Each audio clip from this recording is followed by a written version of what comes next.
Welcome to the Redhead Reveal podcast, where we reveal what it means to truly connect. I'm Jenn Pinkerton, your Redhead host. I'm a psychotherapist, high-performance coach, sexologist, writer, and speaker. As a connection expert, I help people transform by exploring the root causes and beliefs and behaviors that hold them back. Let's talk about living a life where you thrive. All right, welcome to the Redhead Reveal podcast. I'm excited because today is our first podcast in our new space, and it gives me this great sense of, renewed energy maybe, coupled with the fact that I've got my friend and probably energy extraordinaire, because you would not believe the things that this woman has done. I've got Kelley Workman here. Welcome. Glad you're here. Me too. So for those of you that don't know Kelley, she's a certified integrative nutrition health coach, master personal trainer, and instructor in Pilates, yoga, and meditation. She's the founder of Kelley Moves, which is a platform focused on empowering midlife women through food, fitness, and fun. And I got to tell you, I have had the privilege of doing a lot of things with Kelley, and she is fun. And I feel like you are one of those people that not only embodies everything that you're doing, but it's that energy I'm talking about. When people meet you, I think that it's so easy to see, wow, there is so much I could learn from you. So I want to give that to my audience today. That sounds awesome. Thank you. So tell me, what got you started in all of this and this whole world, this scope that you live in? Well, I've been working out since I was 14 years old. Let's just start there. I went to a karate gym. The guys were like, hey, you should start lifting weights. And next thing I knew, I was working out. And that was, when you're 14 and 15, it's not really great, right? But I always had that energy that I loved it because I was always petite. I was always short. So it kind of gave me that inner strength to be able to lift weights, right? So I was always into it. Fast forward, I've had 6 kids. I've always exercised, tried to have my nutrition well. Wait, hold on. 6 kids? 6. Okay, keep going. My last one at 45. And so I've always been into fitness, trying to stay healthy while you're pregnant, etc. But really, as I was going through my menopause journey, it made me realize, oh, there's some things that are changing that are different than going through my childbearing years, right? And so I think that really propelled me to want to spread the word. Right now, menopause is the buzzword for everything. But even 5 years ago, it was not that way. It was still this dark thing you don't talk about, and the doctors wouldn't give you medication and you couldn't do anything about it. So when I learned that that was not the truth, I just wanted to tell everybody for free. Just everyone want to listen to me, just go listen, let's do these things together. I love that. Yeah. I love that. And I mean, I am of that age and I have also experienced it. And I agree with everything you're saying, because I do think that it's so hard for women to feel as though they can be empowered in their own bodies when you get to a certain age. It's a challenge. It is no longer easy. That's right. I think that it's difficult to embrace that. And I personally have talked to many different people over the years, and I've not ever met someone such as you who is able to be at the age to understand it, also live it, and live it with excitement and energy. And I think that's the extra part that really matters. And I think that even in like the work that I do, we have to bring forth that energy. And so I love that about you. And I don't want to even move forward without acknowledging that, because I think that's something that makes you really special, Kelley. Thank you.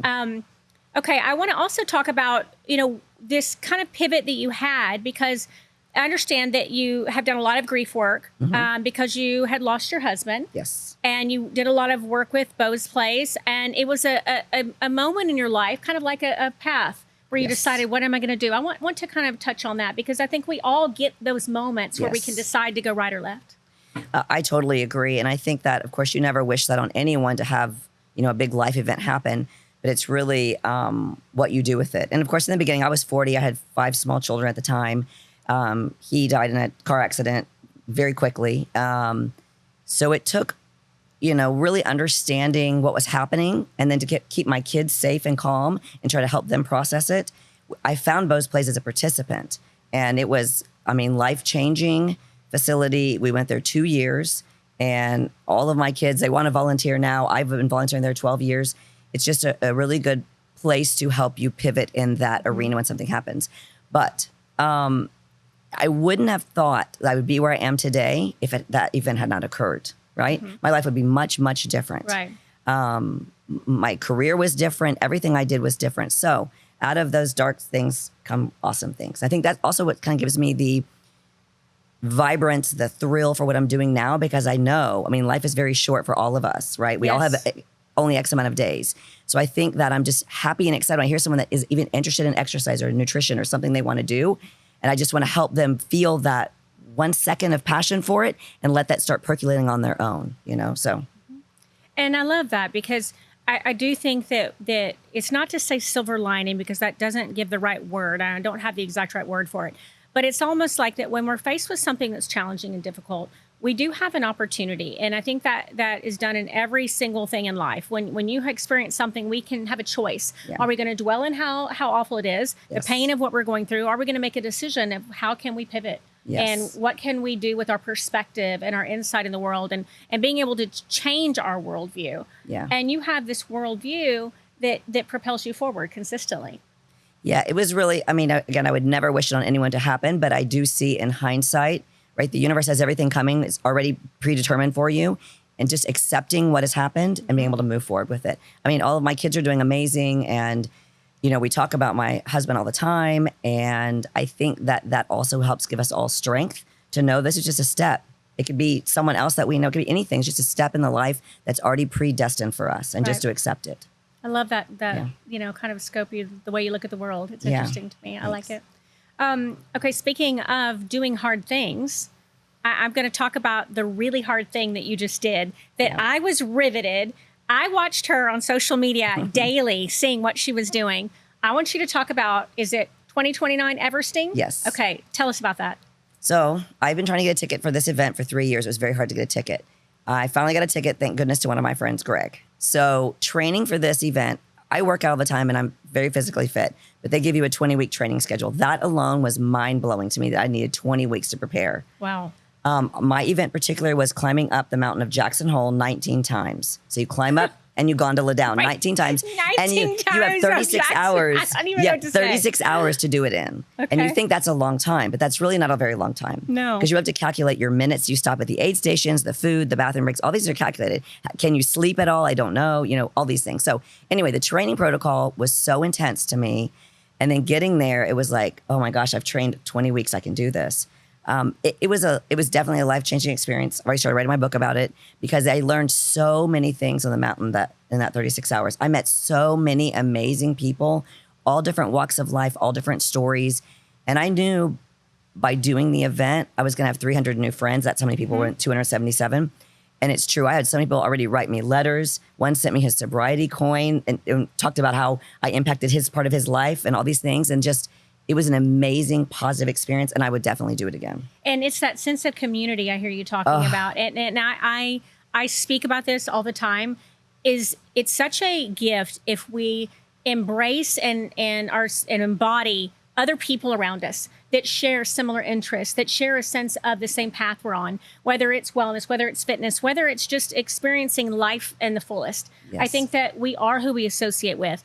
And you're illustrating that by example in what you're doing, that here you are meeting other people who have this exact same focus, and it's inspiring to you and it's uplifting to you.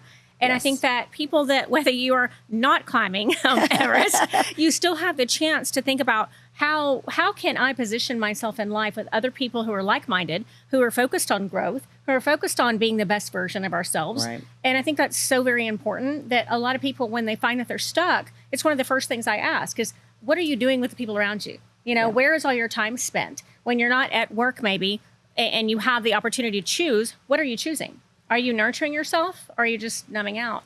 And nurturing is that sense of community. And nurturing is a sense of doing things like you do, you know, for your body, for wellness, to propel ourselves to the best version. Yeah, it was just I even elected on the ticket not to get my own room, but to share a room with someone I didn't know, because I wanted that experience of meeting someone, same situation as me, doing the same event, but I don't know you. I don't know where you came from. I don't know any of your story.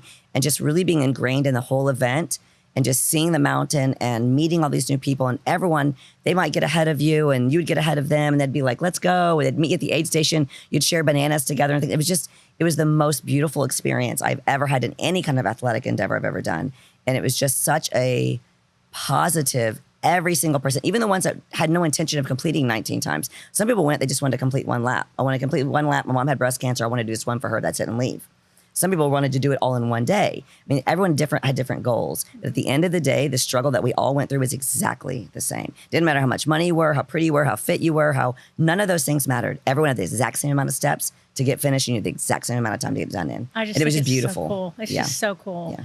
And the parallels that you're able to make like that everybody's at a different path in their life. Everybody's doing something different, but you were all in the same place at that moment. We were all equal 100%. Yeah. We also had the same start line at the same time. There was no difference in us. And I wonder what that would look like if we applied that in other parts of life in general, too. Yeah. I want to talk about, too, that you empower women and you deal with so many women with different issues. What do you think is the biggest myth that people have from a female standpoint around fitness and health? I think the biggest myth that I encounter is, well, two myths actually that kind of go hand in hand, that I must do everything 5 days a week to have results. And I must eat, calorie restrict. I must eat 1,000 calories a day. Now, if you're morbidly obese, you do need to calorie restrict. But other than that, it's really, really important to fuel your body. You must eat food. Those two myths are the most difficult to overcome. I agree with that because I'll self-profess I was one of those people that tried to eat like a bird, and it wasn't until I started trying to eat my desired weight and protein that my life changed a little bit from my own fitness. So I get that. How do you think that applies to menopause? Well, it's even worse because you have all these chaotic symptoms that you're not exactly sure what's going on, from frozen shoulder to back pain to knee pain to dryness to your mood swings, all the things that are happening. I mean, it just times 10, then I really don't want to eat because I don't want to gain weight because I feel bloated today. Like all of these things factor. And then you get so excited because you're watching Instagram and all these 25-year-olds posting these videos and you're like, I need to go do this class. I need to do this class. And I'm like, you really only work out twice a week, 3 times a week maximum. No, but they're doing it. I'm like, but when you're in menopause and you're going through that transition, you have to listen to your body and you have to really be mindful what feels good, what doesn't feel good. Doesn't mean sit down and do nothing. It just means be paying attention and be mindful of what feels authentic and healthy for you. So it's self-awareness. Super self-awareness. Which I'll die on a hill over self-awareness. I think it's the single greatest thing that can change your life is self-awareness. Yes. And I love to hear that from your standpoint, that applies to everything from your body as well, not just the mind. Absolutely. I mean, it's so important to listen. And now, as I say that, it's also, don't be your big cheerleader and tell yourself, oh, you're doing awesome when you know for sure you're not doing awesome, right? Like you have to be really self-aware to understand, this didn't feel too great. I'm not going to do this again. Or this felt pretty good. I'm going to try it again, right? But you also probably need someone in your corner that's not your yes man. Right. Like, oh, I don't think are you sure? And someone that's going to kind of help keep you accountable also. Right. Yeah. I think that the accountability is a big part also too for me and for most people that I know. Yeah. Let's talk about consistency over perfection. Yes. Because you talk about that. So to me, I hear that and I think, okay, that just means that let's keep going at it even if we're not doing it perfect. It's the attempt. We're trying. We're moving forward. We're moving the needle. Yes. Am I right on that? What am I missing? You are. And I always give this analogy. You could be someone who goes to the gym for 2 weeks, works out super hard for 2 weeks, and then you're gone for 6 months. Go back for 2 weeks. Gone for 6 months. Or be the person that goes for 30 minutes twice a week for the whole year, who's going to have the better result and better outcome. Absolutely. The person that just goes for 30 minutes, some days may be great workouts in 30 minutes, some days they just go and they do 2 machines, do a little stretches and leave. They're still showing up for themselves. And I think it's all mental. You show up for yourself every week, a little bit each week. By the end of the year, you're going to have made some progress, right? It's all in your head that you can't do it.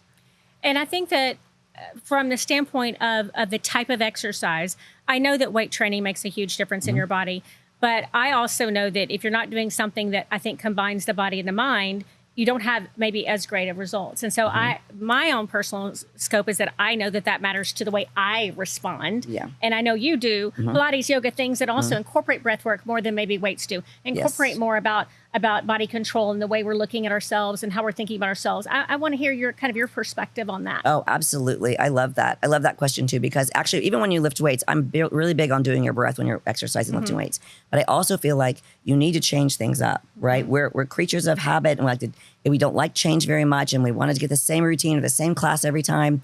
The thing is that changing it up, learning new things, learning new breath work, taking a class just on breath work for half an hour. That could be a workout one day, right? That could just be your 30 minutes for that week. It's so important to how we age, how we learn things, how we understand how our body functions. It helps build that resilience, knowing we can do more than one thing also, right? We're not just stuck doing this whatever step class or Zumba class. That's all I've ever done, right? Learning these new habits as we age is critical to our overall longevity and health well-being. Absolutely. And before I was a therapist, I thought that exercise was performative. We need to perform, we need to go do, it needs to be fast, it needs to be hard and brutal. And it wasn't until I became a therapist that I recognized the act of slowing down on everything in life. Yeah. And I've been to enough of your classes and seen you work that you are so big on and the moment and, Yeah. and how you're thinking and slowing things down and seeing how your body's feeling during that. Yeah. And I think a lot of people miss that. What do you think about that? No, I agree with that. I totally agree because, again, there's so much internet working out now and they're all 20 and we're not 20 anymore and they're all going super fast. And there's something wrong with those kind of things when you're a certain time in your life, certain place in your life. But as we age, you need to be mindful of how does it feel to breathe? Are you breathing at all? Or is your job so stressful that you're shallow breathing all day? I mean, just learning to do things like that during your exercise, whether it's you're in a yoga class, actual breathwork class, lifting weights, whatever it is, just recognizing that you're alive in this moment, right? That you're breathing in this moment, whatever the exercise activity is that you're doing. So if someone was starting out, maybe they've never done anything. Maybe they've been one of those people that was really happy with the way they looked up until a certain point and then thought, okay, now I'm ready to make a change. What would you tell that person? Well, I have two ladies right now that they're really tall and thin and now they have osteoporosis. So they came to me, they're like, I need some help. I'm in trouble. I tell them, this is what we're doing. Twice a week for 30 minutes. Find something you like to do. If you want to try lifting weights, we can try that. You want to try going to yoga, try that. Neither have ever really worked out. They've done walking their dog, that kind of stuff. So we're doing just light activities and we're doing a lot of different activities. Take a cycle class once, tell me what you think. Learning all the new things at least once or twice so they can kind of get a feeling for what that looks like. You don't want to get pigeonholed. You have your whole life to do a bunch of things, right? It's fun to take classes. It's fun to do new things and you should just try them all to see what really sticks. Okay. And then what about the food component of that? What about for that person that has said, I just don't have to watch what I eat. I can do whatever I want. It's never been an issue for me. Well, you know, that's a much harder one, to be honest. That's really, really hard because at the end of the day, when you start feeding yourself like your body needs and requires, you do feel kind of bloated. You do feel kind of chubby because you're like, I've never eaten this much food. My stomach is full. I feel sick. But you have to be patient and trust the process. If you're getting the protein in, getting the fiber that you need, getting the things that you need, it will turn over, right? 2-3 weeks a month. But you just have to be patient. And most ladies, that's who I work with mainly, they just can't take it. They're like, I feel too bloated, my pants are too tight. I'm like, but you just have to trust me. Just keep going. Because your body's not used to eating all this food. They're right. But when your body starts using it and you're starting to work out and you start metabolizing it properly and you're not just living off, I like to say salad and cigarettes, but no one smokes anymore. But salads and cigarettes, you know, when you're actually eating food, within a month, your brain starts thinking better. Your body starts working better. Maybe you have a little less aches and pains. You're sleeping better. All these things start happening because your muscles are no longer starving. But that is really the hardest thing. Of anything I do, it's the hardest thing. To get people on board with the food process and to eat. Just to, and most people I have to recommend, why don't we start with a protein shake? Let's get this shake. Try this one. Do you like it? Make your own, whatever. And try them that way because it's a little more digestible to them. They don't feel as bloated. Right. But I want you getting off shakes because I really want you to learn how to eat food. If you travel the world, you need to know what can I eat when I'm traveling? Right. What can I eat when I'm at my mother's house? Like, you can't live on a shake that you can't take with you everywhere, right? You have to learn how to eat. True. And I think that when you change how you're eating, at first it feels weird and maybe not as good and it's awkward and it just isn't, it's not what you're used to. It's just outside of our comfort zone. But over time, it becomes something that then when you go back to the other, your body revolts. Absolutely. For me, if I eat like crap, I feel like crap and my body revolts on every level. But you're absolutely right. But you had to go over that hump at least a month of doing it consistently. And now when I like to go back, I like to have a pizza. I like to have stuff. But I pay for the next day. I'm like, I'm more tired. I don't feel as great. I'm kind of, my hands are kind of puffy, this kind of thing. I recognize it. But you just have to get over the hump of understanding how good you can actually feel. I think our age group of people have felt so starved for so long, we didn't even recognize it. So now feeding ourselves properly feels like we're doing the wrong thing. So it's really, really difficult. Just convincing yourself, hang in with a month, see what my numbers look like in a month, hang the next month. Ladies come to me all the time, Kelley, I went to the doctor, I've gained 3 pounds. I'm like, well, let's get on the InBody. Well, really what's happened is you've gained 3 pounds of muscle and lost 2 pounds of fat. Your weight may be higher, but that's because your muscle weighs more than fat. They're like, oh my gosh, I have that much more muscle. They just don't realize how much it changes. For sure. Yeah. So for people that are getting started and they're stuck and, you know, maybe they're working out on their own, they're going to a gym, they're not getting results. For you, the idea is stay the course. It's just to keep going and diversify. The thing is that also you need to track your food. When I talk about food, everyone tells me, oh, I eat protein. I believe that you eat protein. You eat a steak. Maybe that's 50 grams of protein. That's not enough for anyone, not even my 9-year-old, right? For the day. Thing is, you must track it. You must track all the grams of protein you eat in the day. Do it for about a week. You will see where you fall short. You'll see where your habits are. And then you can start making adjustments. So don't blindly just keep doing it if you're not actually writing down what you're eating. If you don't know how much protein is in it, weigh, measure. Dr. Google can tell you, right? Ask them how much protein's in this. Figure it out so you're honest with yourself. So you know if it's not working, it's because you're not getting enough protein or maybe you're eating too many carbs. That's why you're not getting enough protein. Like there's all these little tricks that you can learn, but just writing it down keeps you honest with yourself. That's number one important. Okay. So accountability with ourselves. Yes. What about meal prep? Because I also know that if I meal prep, I feel better, I'm fuller, but sometimes I'm almost too full.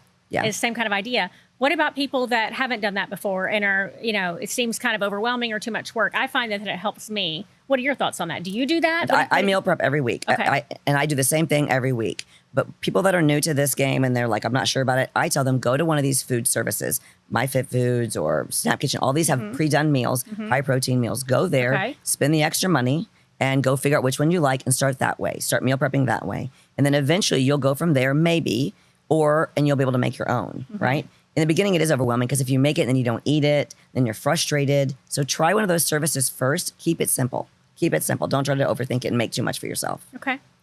Yeah. So when you changed your life, when you had this path of change, how much resistant did you feel? Like when you've always worked out, you did it when you were younger, but I know there was a pivotal time in your life when you really got more hyper-focused into it. Yeah. Was it hard for you to embrace all those changes? Well, the thing is that I just knew when I started going through after I had my sixth kid was at 45 through IVF and everything, right? So after 45, I knew I had some weird feelings, wasn't feeling myself. They just kept saying, well, you had a baby, that's why. And I agree that probably for a year that was why. But really I was going through menopause, right? Perimenopause at that time. Okay. But no one could address it. So I knew then, okay, I got to figure this out. Because I've always been really healthy, had great energy, I feel amazing. Now I'm tired, I'm night sweating, I can't sleep. Like what the heck's happening? So really after I had my sixth child, it made me really start investigating. And that was kind of before the whole menopause journey happened with everyone's happening right now. But I had a lot of good friends that were also in that same boat, that were physicians that were like, hey, I'm not delivering babies anymore. Let's work on this. And so they've started doing that at that time. So it really gave me that push to be like, I need to check my bone health. I'm a little person anyway, right? So I need to make sure my bones are good. My brain is good. I have certain genetic predisposition for Alzheimer's. So I've always been, conscientious about that. Okay. So all of those things were kind of at that precipice of having my sixth child at 45, recognizing, Which okay. I still cannot believe. Sixth child at 45. I mean, I have to acknowledge that. Well, I just knew this is like the end. This is like the end of my road. This is the last kid I'm having. So I now need to pay attention. Now from 45 to 105, what's it going to look like? Right. I know before that, but now what's next? So that was really my motivating factor. I wanted to live for my kids. I wanted to be healthy. I wanted to see my grandkids, play with them, all these things. I didn't want to be weak and feeble. And at that time I was exhausted. My hair was falling out. I couldn't sleep. All the things that you hear from menopause symptoms. I feel you because I experienced all those too. What about supplements? Because I think that has been a big game changer for me personally. Okay. Because before menopause, I took nothing, did nothing on that. And I know that certain things have made me feel better. What do you recommend to women that you work with? Well, let's just say someone starting out new, like we're talking about. Number one thing, electrolytes every day and creatine every day. Start there. Everyone needs to be taking a multivitamin. That's nothing new. And just start with the basics. I really, really, really stress. I want you to get nutrition through your food. So I want you to start looking at your food, what you're eating, paying attention, and just start with creatine is my number one, non-negotiable. If it hurts your stomach, some ladies it hurts their stomach a little bit. So we divide the dose into 2 servings versus 1 serving. But we start there. It's critical for muscle health as you age, especially as you're going through perimenopause and menopause. What do you think about a creatine gummy? I have to ask personally because I found the gummy I like better. I have a lot of people. Good? The thing is that creatine is the most studied supplement. It's the cheapest supplement out there. You can get the powder that's not flavored at all. Dip it in your water, stir it around. You don't even taste it. Okay. So I'm not a gummy fan of any kind of gummies just because of oral health and it has a lot of other additives in it that you really don't need. Even if they're sugar-free gummies. Probably why I like it, Kelley. I know, but that makes you, but still, you can get a powder and literally in the morning I put my electrolytes and my creatine, I shake it up. Okay. My electrolytes have a flavor to it, right? And so I taste that. I don't even know the creatine's in there. Okay. And I'm actually up to doing 2 doses a day because new studies have come out, research for Alzheimer's, getting up to 10 grams a day actually saturates your brain. Really? So I'm doing it twice a day, yeah. Okay, I'm going to have to make a shift, I guess. It's a number one thing, and it's super easy, and it's super cheap. You don't spend a lot of money on it. It's the most studied supplement. Okay, everyone should be doing it. All right, but other than that, you're pretty much saying you need to be eating in a way that you're getting everything, all the nutrients that you need. And of course, you're going to need, I know that you won't be able to do it, but I'm saying in the beginning, that's what I want to teach you. I don't want you to rely on pills, right? But you will need a magnesium supplement of some kind, depending on where you are in your nutrition, right? You're going to need some C, you're going to need some B. If you like any kind of cocktails at all, you should be taking some kind of B complex vitamin because when you drink, the B goes away. So there's those little things. But in the beginning, just to get you to eat food that is nutritious and that you're held accountable for eating is more important to me than stacking pills on top. Once you get that down and you've accepted you're eating this much food, Then let's start seeing via blood work, what are we low in? Mm-hmm. Are we low in B's? Are we low in D's? Like what do we need? And then supplement that way.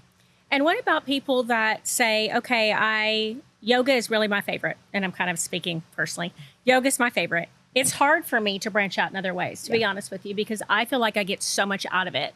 So personally speaking, for someone like me, that's my challenge. What would you recommend for me on that? I would just say then do one day, 30 minutes, full body workout. Just do one day. Oh, whether you want to do a weight workout, you want to do a video, just add some weights to it because yoga is amazing. I love yoga, but it's just your body weight exercise, which is also amazing. But you need to add a little bit of weight to your bones, not just your own body weight to help strengthen them as you age. Okay. So that's what I would say. Just start very basic. Keep the yoga.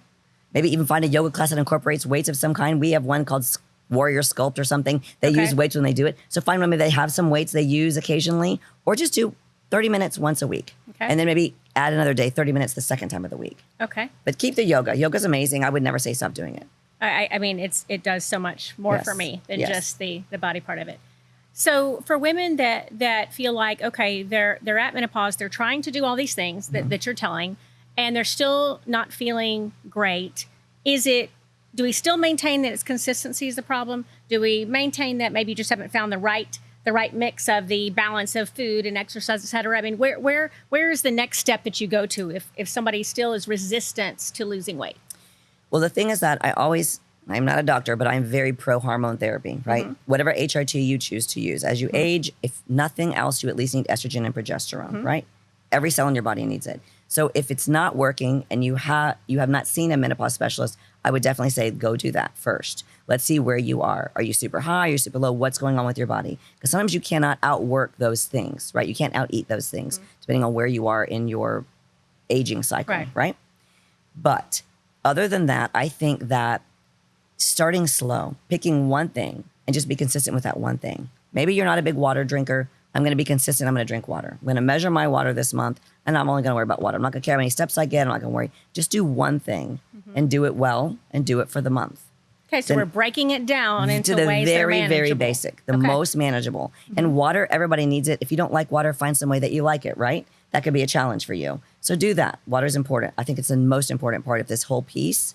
Stay hydrated. And then start looking at your protein. Maybe the next month, all right, I'm going to write down this week what I ate. Let me just see for giggles how much I'm actually eating. You'll be very surprised. Probably between 40 and 60 grams a day is typical for women. Some women even only eat 20 grams a day. That's wild to me. Yes, I don't even know how they live. I don't know how they survive. I don't, because I think about your hair. Your hair is falling out at that time. Like all these things are happening to you. How are you even surviving, right? So water, number one. Food, maybe the next month. Figure how that looks for you. That's going to be more of a challenging, ongoing piece, but start there because fueling your body appropriately, you're going to start feeling better. You're going to have more motivation to go to the gym or to go to the class or whatever, right? So if you get the water down, which is critical for feeling better, and then your food down, it helps everything kind of funnel into place better. And this is why you have the energy to have a child at 45, right here. That's right. And what is that like? What is oh my that? Gosh. I say, my first 3 kids, I say I ruined them. And my last 3 kids say, right, we're spoiled to death. I think it's fantastic. I really am able to sit back and appreciate all the little things he does, right? All the little things that happen and just be really, really present. My first ones, of course, after my husband passed away, it was just a hectic life, right? Sure. Hectic 5 years, selling businesses, doing all these things. I really wasn't present. I had 2 helpers and it was just hectic life. But having Bodhi at this age, my husband now didn't have any children. He's like, well, I would like to have one. I'm like, well, I already have 5. We don't need any more. But as if it works out, we'll do it. And so having him now, also just watching my current husband interact with him, it's like all new to me. Like I already know all these things that he does and he says, right? But watching him experience it is just, it's a blessing. It's just amazing. It's amazing to watch. To be able to sit on the sidelines and see it happening, I'm like, oh my gosh, I remember that. I remember feeling that way and all these things. If I had had your energy when I was much younger, I might have had one more because I think that for me, my children have been the greatest, blessing in my life. So, and I've learned so much from my kids. I don't know about you. Like, for constantly, sure. I'm always learning things, whether it's new technology or actually like, oh, maybe that's not such a good idea. Like just learning so much from them. It's amazing. Well, for me, it's the reality check. They will very quickly bring me to where I need to be by saying, no, hard pass, no. Yeah, I agree with that. I totally concur with that idea. That's true too. For sure, yeah. for sure. Well, I feel like that you bring this energy, you bring this experience and this wealth of knowledge. You've done something amazing with the Everesting. What is next for you? Well, I'm writing a book about my Everest experience. Oh, I because can't I wait. really believe that, I mean, it changed my life, which is kind of a funny thing to say. It was just an event, but it really put such an imprint on my brain. The resilience of every single person on that mountain, the willingness to give back unselfishly, unwanting nothing in return, was just unbelievable. And the people that I've met, like I said, in the note cards I've already received, I've sent some notes out, just the outpouring, people that I didn't know, I may never see them again. It's unbelievable. I just love the resilience that everyone had. I think it's such a metaphor for life. Well, not only will I read it, you're going to have to come back and talk about it too. I will. I'm excited about that for you. Thank you. We always ask a guest question. For the prior guest leaves you one. So I'm going to give you yours. Okay. And I would like to hear what you have to say. Okay. The prior guest said, what is your guilty or not so guilty pleasure? Well, my guilty pleasure is I love to go on vacation and I love to eat whatever the local fare is, healthy or not healthy, whatever that looks like, whether it's pizza or whatever it is. I love to eat street food, all of those things. That's my guilty pleasure. Okay. Yeah. What about a question you want to leave for the future guest? Well, I ask all my people that I work with this question. What would your 90-year-old self think of you today? That's a good one. That's a good one. I immediately can think of an answer for me. So I can't wait to get this response of what people are going to think when they hear that. Yeah, I can't wait. It's been such a pleasure having you on today. Thank you. I It was really great. appreciate it. And I feel so excited and your energy is so amazing. And I feel like I'm going to do some great things now. I think so too. That's awesome. Thank All right. you. Thank you, Kelley. Thank you.